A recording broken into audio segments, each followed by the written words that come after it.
एक सिंपल सा सवाल, अगर हम आपसे पूछें कि हमारे पूरे देश का इकोनॉमी का फ्यूचर कौन डिसाइड करता है, एक चाय वाले का डेली सेल्स या फिर आरबीआई की मॉनेटरी पॉलिसी?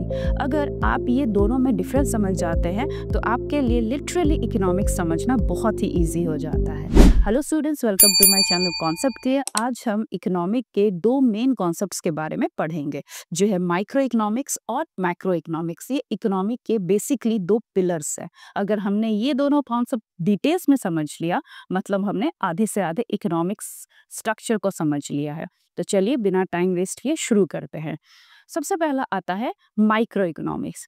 माइक्रो इकोनॉमी, इसका मतलब होता है छोटा, यानी कि सिंगल। माइक्रो वर्ड, ये जो माइक्रो वर्ड है, इससे भी आप समझ जाते हैं माइक्रो का मतलब होता है सिंगल, यानी कि छोटा, यानी कि इंडिविजुअल। तो एक ऐसा इकोनॉमी जो एक सिंगल, एक छोटा स्ट्रक्चर को स्टडी करता है, उसको कहते हैं माइक्रो इकोनॉमी, या फिर इसको कह सकते हैं हम इकोनॉमिक स्टडी एट माइक्रोस्कोप। इसके कुछ मेन कॉन्सेप्ट्स होते हैं, वो हो गया है हमारा elasticity, demand and supply, market structure. ये सारे हमारे आते हैं माइक्रो इकोनॉमिक के कॉन्सेप्ट। अगर हम इसको सिंपल से एग्जांपल से समझे तो बोला जाता है एक स्टूडेंट आज के दिन में 20 रुपए का समोसा खाएगा या 30 रुपए का। एक शॉपकीपर अपनी दाल की कीमत 80 रुपए रखेगा या फिर 90 रुपए। ये आते हैं हमारे माइक्रो इकोनॉमिक्स के लिए, इसको बोला जाता है माइक्रो इकोनॉमिक्स। और अगर आप समझना चाहते हैं इसको बहुत ही डिटेल्स एग्जाम्पल में, तो हम आपको समझाते हैं एक छोटे से एग्जाम्पल से। वो होता है जैसे कि सपोज एक स्कूल में, I am a teacher and you people are students. So in my class suppose there are 30 to 40 students in my total whole class, but if I am focusing only about one single child study structure, यानी कि अगर हम सिर्फ और सिर्फ एक बच्चे के स्टडी स्ट्रक्चर के ऊपर फोकस करते हैं, वो बच्चा क्या पढ़ रहा है, कैसे पढ़ रहा है, उसका ग्रोथ हो रहा है या नहीं, वो अपना स्टडी टाइम कितना इन्वेस्ट कर रहा है अपने स्टडीज के ऊपर, और इंडिविजुअली वो कितने कितने समय अपने हर एक सब्जेक्ट को डिवाइड कर रहा है, अगर हम उसके बारे में स्टडी करते हैं, तो इसका मतलब मेरा टोटल स्टडी को बोला जाता है कि हम कौन सा स्टडी कर रहे हैं। हम स्टडी कर रहे हैं माइक्रो लेवल की स्टडी को। हम यहाँ पे स्टडी कर रहे हैं माइक्रो लेवल ऑफ स्टडी को, यानी कि मैं सिर्फ और सिर्फ अपना पूरा कॉन्सेप्ट सिंगल स्टूडेंट्स के ऊपर फोकस कर रही हूँ। ये हो जाता है मेरा माइक्रो इकोनॉमिक्स का स्टडी। आया? अब बोल सकते हैं कि आपको माइक्रो इकोनॉमिक्स के बारे में समझ में आया हो। आई होप समझ में आया होगा। नेक्स्ट चलते हैं हमारे मैक्रो इकोनॉमिक्स। मैक्रो यानी कि पूरा का पूरा, मैक्रो कॉन्सेप्ट से ही हम समझ जाते हैं बहुत ही बड़ा, यानी कि पूरी दुनिया, मतलब एक पूरा होल इकोनॉमी, बहुत ही बड़े स्ट्रक्चर पे।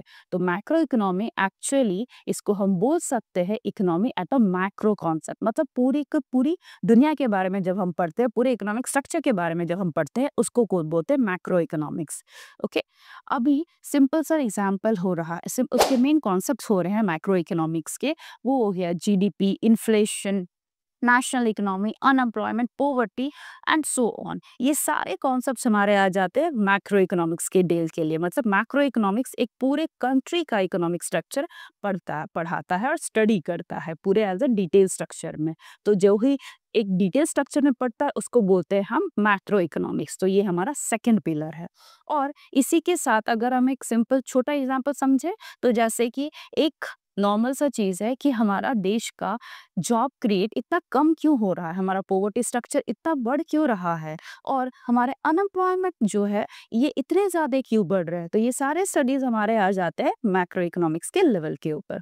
अभी अगर हम डिटेल स्ट्रक्चर के ऊपर समझे एग्जाम्पल के तौर पे, तो अभी अभी हमने आपको एक एग्जाम्पल दिया कि एक स्टूडेंट और टीचर का। तो simply again back to the same example, अगर हम वही एज अ टीचर हम अपने स्टूडेंट्स के ऊपर फोकस करेंगे, एज अ मेरे क्लास में मैंने पहले ही कहा 30 to 40 स्टूडेंट्स है।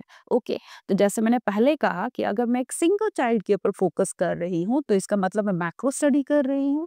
और अगर मैं पूरे क्लास के स्टूडेंट्स के ऊपर फोकस कर रही हूँ, मतलब मेरे 40 चिल्ड्रंस के ऊपर हम अगर फोकस कर रहे हैं कि वो क्या पढ़ रहे हैं, कैसा पढ़ रहे हैं, कैसा अपना टाइम मैनेज कर रहे हैं, math, science, English, economics, history, सभी के ऊपर फोकस करते हुए बीएसटी में कितना कितना वो टाइम इन्वेस्ट कर रहा है, उसका टोटल स्टडी ग्राफ कितना जा रहा है, तो वो हो रहा है हमारा मैक्रो इकोनॉमिक्स ऑफ स्टडी। मतलब हम स्टडी कर रहे हैं हमारे macroeconomics. Again back to the concept, microeconomics का मतलब जब हम एक सिंगल चाइल्ड के ऊपर फोकस करते उसके बारे में ओवरऑल स्टडी करते हैं, तो वो हो रहा है हमारा माइक्रो इकोनॉमिक्स। जैसे कि एक इंडिविजुअल किसान फार्मर जो है वो कितना प्रोडक्शन करेगा, एक शॉपकीपर अपने दाल की कीमत कितना रखेगा, वो हो रहा है मेरा माइक्रो इकोनॉमिक्स। और मैक्रो इकोनॉमिक्स मतलब जब हम मेरे पूरे क्लास में टोटल स्टूडेंट्स के स्टडी लेवल को कर रहे हैं, उसके स्टडीज के ऊपर फोकस कर रहे हैं, उसके रिजल्ट के ऊपर फोकस कर रहे हैं, उसका टोटल ग्राफ स्ट्रक्चर हम देख रहे हैं। मतलब मैं एक्स2